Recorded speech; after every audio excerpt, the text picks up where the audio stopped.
My daughter Ava is 7 years old, and 3 weeks ago, my family left her at the Denver airport gate. Not by accident, not because something went wrong. They boarded their flight to Hawaii first class while she sat alone with her little backpack and her stuffed rabbit. The only message I got was a single text. She was making things difficult. We couldn't risk missing the flight. No apology, no phone call, just that. I was in the middle of work, half listening to a meeting when the notification popped up. At first, I thought it was a joke, but it wasn't. My daughter had been left behind. By my sister, by my own mother, by people who swore they loved her. I didn't scream. I didn't fall apart. I documented everything. Every text. Every charge. Every lie. And 3 weeks later, their lives started to fall apart. No, I didn't burn their house down. I did something worse. I held up a mirror and made them pay for what they saw. Because here's the thing. They thought this would blow over. That Ava would forget. That I'd forgive like I always do. But this time, they picked the wrong little girl to leave behind. And the wrong mother to mess with. Let's start from the beginning. Because if you think this was just about a plane ticket, you're not even close. It was supposed to be a special trip. Ava's first time flying without me. She was so excited she could barely sit still. She kept checking her little pink suitcase like something might have magically disappeared from it. Headphones check, sketchbook check, her favorite pajamas even though it was Hawaii and they were flannel double check. And then there was the necklace. This cheap little chain with a plastic charm on it, she called it her wish necklace. She told me she'd make a wish right before takeoff, and that she'd only tell me after she came back. That part stuck with me. Because now I'll never know what she wished for. She was glowing that morning, running on orange juice and nerves. Kept repeating things like, what if there are dolphins? What if the hotel has a secret tunnel like in the movies? I smiled. I told her to take pictures of everything, to show me every single thing I missed. Elena, my sister, had invited her. Said let her come with us. It'll be a big family thing. She'll be surrounded by people who love her. I remember hesitating. Work was chaotic. I couldn't get the week off, and honestly, I felt guilty, like I was failing her. But Elena made it sound easy. Don't worry about anything, she said. We'll take care of her like she's ours. So I said yes. I let go. Told myself it was a good thing. That morning at the airport, I bent down, zipped up her backpack for the 5th time, and kissed the top of her head. Take lots of pictures for me, I said. She grinned, one front tooth missing, and whispered, wish necklace. Don't forget. And I didn't. I still remember exactly how she looked walking toward the gate. Small, confident, totally trusting. She turned and waved one more time before disappearing into the crowd. That was the last moment I felt like things were normal. If I'd known what was coming next, I would have never let go of her hand. It started with a text. I was in the middle of a meeting, half listening, half thinking about whether Ava had remembered to take Dramamine when my phone buzzed. It was from Elena, just 5 words, change of plans. She stayed behind. I actually smiled, rolled my eyes a little, because that's what my family does, cryptic jokes, passive-aggressive sarcasm. They have this way of never saying anything straight. So I assumed it was one of those, that Ava had thrown a tantrum over the wrong snack and they were just being dramatic. I flipped my phone over, tuned back into the meeting, and forgot about it. But by 4 o'clock, something didn't feel right. No updates, no photos, no "we landed safe" message, nothing. So I texted Elena, everything okay? Where's Ava? No reply. I tried Claire, straight to voicemail. I told myself to calm down, that they were probably just in the air or had bad reception. But that text kept flashing in my mind. She stayed behind. The words felt different now, heavier. That's when I remembered the emergency number Elena had left me, just in case something came up. It was for a childcare agency I'd never even heard of. I called. The woman who answered sounded like I'd interrupted her lunch break. Flat voice, cold tone. Childcare dispatch. I said, "Hi, I'm trying to locate my daughter. Her name is Ava. She was supposed to be flying to Hawaii with my family, but I just got a text saying she was left behind." There was typing, more typing. Then finally, "She's been collected. She's safe. The sitter took her home to wait for pickup." That's when the bottom dropped out. I asked for the address. Got a street name I didn't recognize. It wasn't even near the airport. It was across the city. No apology, no explanation, just a pin drop and a sentence. "She's there now." I didn't hang up. I just ran. I grabbed my bag, my keys, my phone, and I ran. I don't even remember the parking garage. Only the sound of my own heart beating in my ears.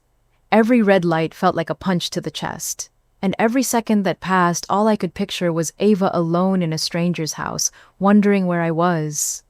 Wondering why I let her go. By the time I pulled up outside the house, my hands were shaking. Not from fear, at least not just fear. It was something colder. This neighborhood didn't feel safe. Run-down sidewalks, flickering porch lights, garbage bins tipped on their sides. It was the kind of place you double-check your locks in.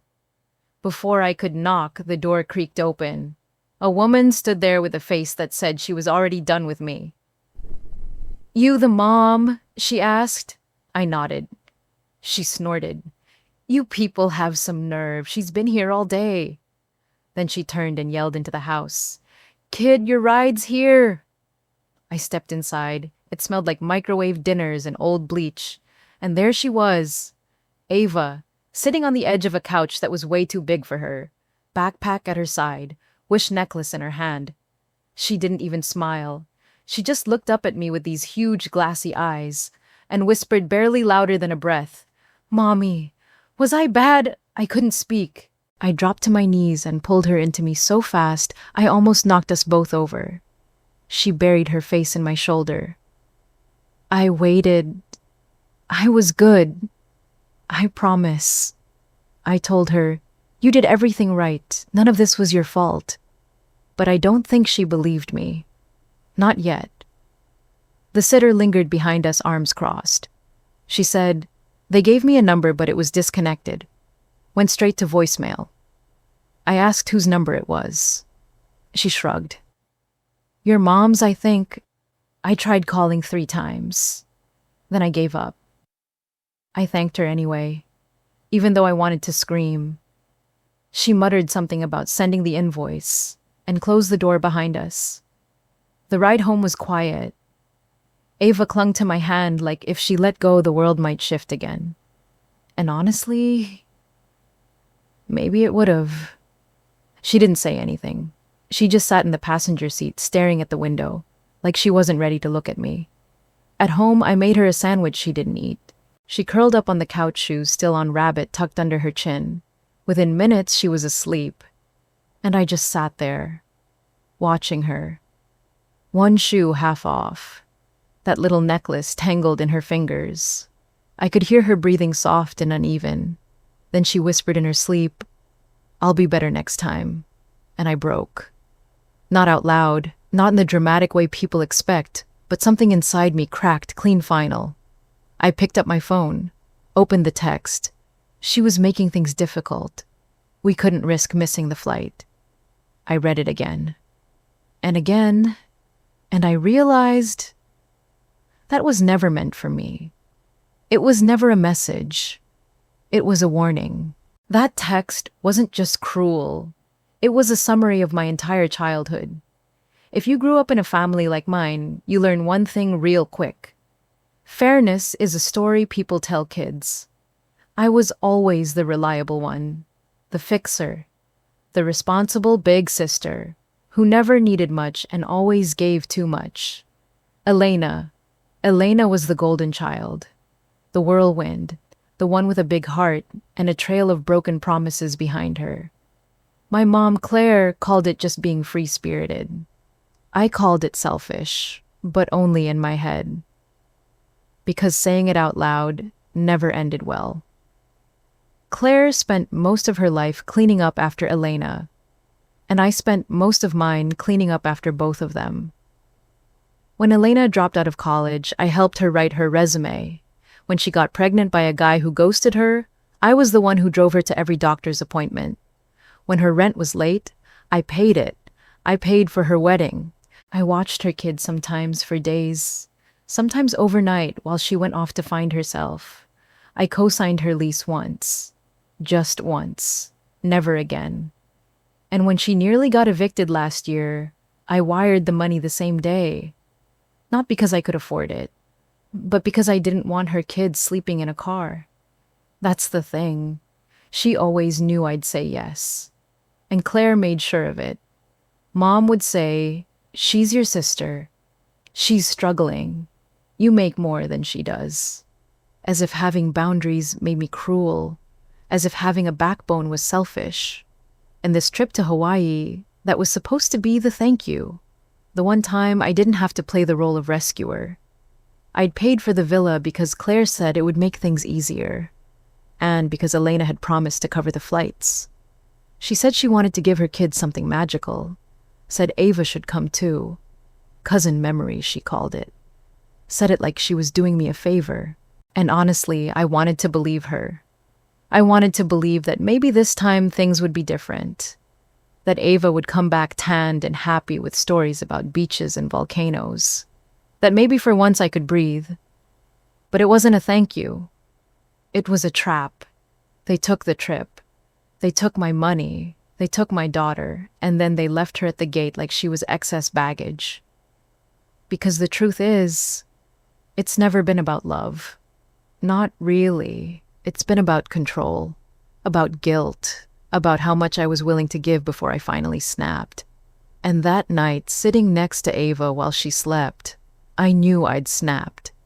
But not in the way they expected. Not in the way they could laugh off or dismiss as emotional. No. This time, I was going to be very, very clear. I didn't sleep that night. Not because I was overwhelmed, but because for the first time in a long time, I was done feeling powerless. They left my daughter behind, and they thought that story would end at the airport. They were wrong. By sunrise, I had my laptop open and 3 decades of resentment buzzing through my fingers. I opened a blank spreadsheet, gave it a title, Family Debts, Actual and Emotional. Then I started filling it in, 3 years of rent help, 5 missed loan repayments, 2 emergency just until Friday bailouts that never saw a Friday. $2,400 for Elena's wedding dress. $9,200 in unpaid rent, $4,000 in interest I never charged. And of course, $3,500 for the Hawaii trip I didn't even take. Plus $1,100 for the emergency sitter who had my daughter waiting in a stranger's house while everyone else was sipping cocktails. Line by line, I built the truth. $61,200. That was the total. The price of being the reliable one. The one who always fixed everything. But this wasn't just about money anymore. This was about consequences. They wanted to treat me like the family bank fine. Banks keep records. Banks charge interest. And banks eventually close accounts. I emailed Jason's lawyer the next morning. A guy named Marcus, calm, direct. Not the kind of person who flinched. Told him I didn't want to start a war. I wanted a receipt. Something clean, legal, undeniable. He drafted the letter. Polite, professional, sharp as a knife in a gift box. I added the spreadsheet. Every row backed up with screenshots, receipts, bank statements. Then I typed one final line at the bottom of the email. You left my child. You don't get to pretend this was normal. I hit send. My hands were steady. My heart wasn't racing. I felt still. Because deep down, I already knew they weren't going to understand right away. They were going to laugh, call me dramatic, say I was overreacting. But none of that mattered anymore. I wasn't doing this for them. I was doing it for Ava, so that one day when she asked me why I let it happen, I could look her in the eye and say I didn't. I stopped it. It didn't take long. 24 hours after I sent the letter, Elena started posting cryptic little quotes on social media. Betrayal always comes from those closest. Some people only love you when you're useful. Each post came with the kind of aesthetic background you'd expect from a failed wellness coach: sunsets, flowers, glassy oceans, and every caption was just vague enough to make it deniable, but specific enough that every cousin, aunt, and high school acquaintance knew it was about me. Then Claire called, crying. Of course, she opened with, "How could you do this to your own family?" I didn't raise my voice. I didn't apologize. I said, "You've all been doing it to me for years. The only difference now is..." I sent an invoice. Silence. Then more crying. She said, "You can't put a price on family." I said, "You already did. You just never thought I'd start keeping track." That's when the family group chat exploded. Ping, ping, ping. One message after another. Claire, typing in, all caps, Elena, accusing me of being ungrateful. My uncle chimed in with something about how everyone goes through hard times, like I hadn't already carried theirs on my back for a decade. The gaslighting was Olympic level. "You're blowing this out of proportion. You know, Elena has anxiety. You could have talked to us instead of going nuclear." I didn't reply. Not yet. Instead, I recorded the call, legally, and not because I planned to use it, but because I needed to hear it back to remind myself that this wasn't in my head, that I wasn't being dramatic, that I wasn't the villain in a story they wrote. I played it back later that night after Ava went to bed, and when the file ended, I just sat there calm still. Then I heard a soft voice behind me. "Mommy, look." Ava was standing in the hallway holding a piece of paper. She'd drawn a rabbit. Big Ear's little backpack suitcase by its side.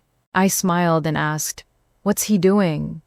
She said, "He's finding his way back." My chest cracked wide open, because somehow, even at 7, she understood what most grown adults never will. That love without safety isn't really love at all. I knew it was coming, the moment when the bluff would get called. Except, this wasn't a bluff. It started with an email from Elena. Subject line, "Cease and desist." She said I was harassing her, that I was damaging her reputation. She threatened legal action. I didn't even flinch. I forwarded it to Marcus. He replied with a 2-word message. "Let's respond." He drafted a formal letter and attached the entire case file. Receipts, screenshots, bank transfers, a copy of the signed rental agreement with her and Paul's names in ink. And one more thing, a notarized summary from Ava's child therapist confirming that Ava had described being left behind at an airport and feeling like it was because she wasn't good enough. Marcus added a single line in bold. "Abandonment of a minor at a secured airport terminal is a reportable offense and may constitute grounds for a civil suit." That's when the tone shifted. Fast. Elena stopped posting. Paul, her husband, suddenly reached out. He sent a partial payment with a note that said, "Let's settle this quietly." Right! Now they cared about quiet. Claire called next. No tears this time, just urgency.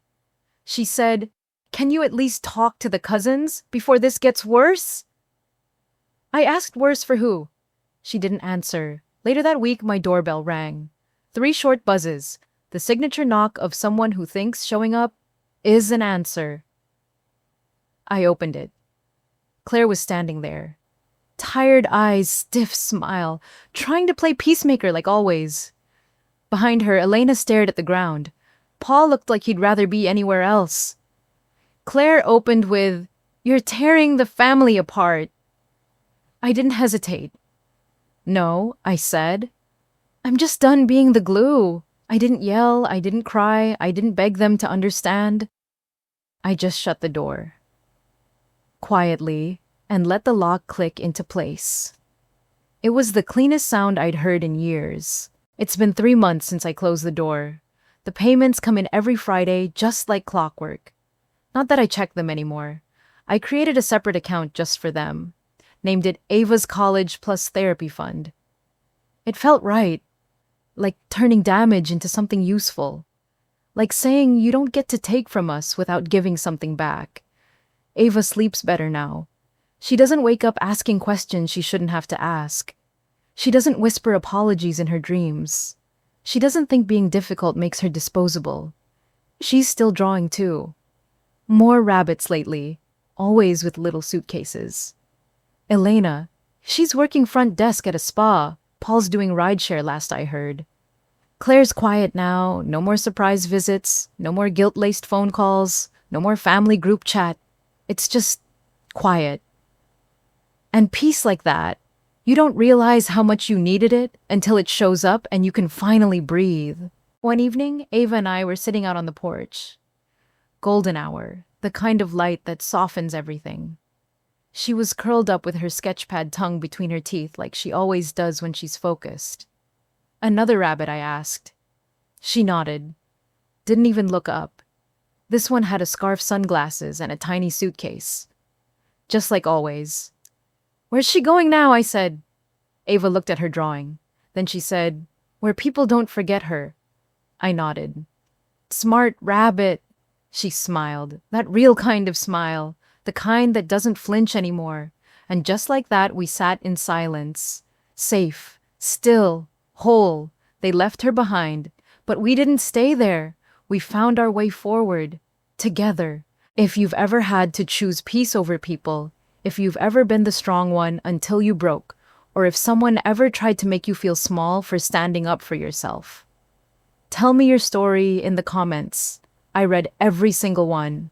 And don't forget to subscribe. We drop new stories here every day. You're not alone, not anymore. See you in the next one.